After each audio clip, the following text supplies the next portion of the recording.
వ్యవస్థ నడుపుతూ ఒక పెద్ద మనిషిగా ఉన్న వ్యక్తి ఈ రాష్ట్రంలో వైఎస్ఆర్సీపీ మహిళల గురించి అసభ్య పదజాలను మాట్లాడి హేళనగా మాట్లాడింది పూర్తిగా ఖండిస్తున్నామని చెప్పి స్వభావం తెలియజేస్తున్నారు. గతంలో ఏం చేశారని తెలుసు.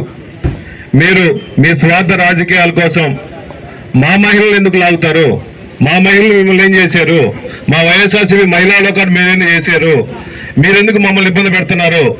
మీకు అవసరం కోసం మీకు పదవులు కావాలంటే రాజ్యసభ పదవి కావాలంటే తీసుకోండి, టీటీడీ చైర్మన్ కావాలంటే తీసుకోండి. మీ రాజకీయాల కోసం మా మహిళలను దయచేసి లాగొద్దని చెప్పి పూర్తిగా దీన్ని ఖండిస్తున్నాము.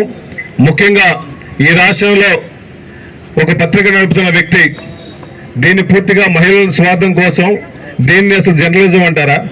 ఎక్కడైనా మహిళల గురించి మాట్లాడటం, మహిళల గురించి తిడుతుంటే ఇది జర్నలిజం అంటారా?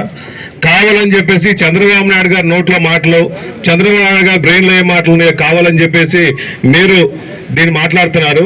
అయ్యా చంద్రబాబు నాయుడు గారు కానీ కూటమి కానీ ఒకటి చెప్పండి. మీరు ఏబిఎన్ రాధాకృష్ణమూర్తి చెప్పిన ఈ భూత పురాణాలు కానీ, ఈ చిలకపల్లి కానీ, తొలిపల్లి అని చెప్పేసి నానా రకాలుగా మాట్లాడారు. మీరు కానీ, మీ కూటమి ప్రభుత్వంలో కానీ, మీరు ఎమ్మెల్యేలు కానీ, మీ ప్రజాప్రతినిధులు కానీ దీన్ని పూర్తిగా సపోర్ట్ చేస్తారా? మీరు ఎలక్షన్ల ముందేమో ఏ మహిళలకు అన్యాయం జరిగినా కూడా అదే లాస్ట్ రోజు అని చెప్పారు. ఇప్పుడు ఏబిఎన్ రాధాకృష్ణ కూడా ఇదే లాస్ట్ రోజా? చంపేస్తారా? ఉరేస్తారా? మీరు చెప్పిన మాటల ప్రకారం, ఎలక్షన్ల ముందు చెప్పిన మాటల ప్రకారం ఇదే చివరి రోజు అయిపోవాలి కదా ఏబిఎన్ రాధాకృష్ణమూర్తికి. అవ్వలేదే.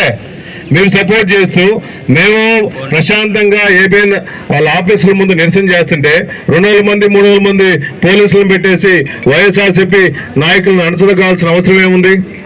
మీరు తప్పు చేశారు కాబట్టి, సభ్య సమాజంలో మీరు తలదించుకునే విధంగా ప్రవర్తించారు కాబట్టి దయచేసి ఇప్పుడైనా మానుకొని మీరు వైఎస్ఆర్సీపీ మహిళా లోకలందరికీ కూడా క్షమాపణ చెప్పాలని చెప్పి వైఎస్ఆర్ కాంగ్రెస్ పార్టీ తరఫున డిమాండ్ చేస్తున్నాము.